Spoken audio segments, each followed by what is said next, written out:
You've sinned. You've messed up more times than you can count. You feel like you've built a home in darkness. And now you wonder, can I ever come back into the light? Allah answers you directly.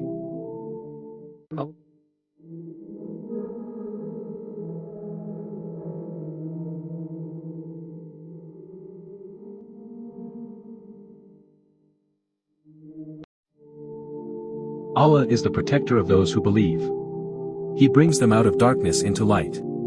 Allah didn't say, you have to climb out of the darkness. He said, I bring them out.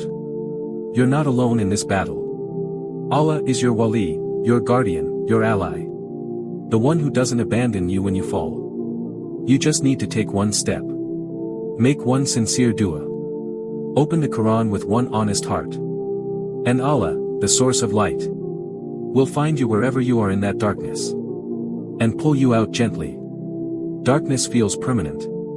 But remember, even a single candle defeats an entire room of shadows. That candle can be your repentance. So don't give up. Comment, Ya Allah, be my light. Save this for the days when you feel lost.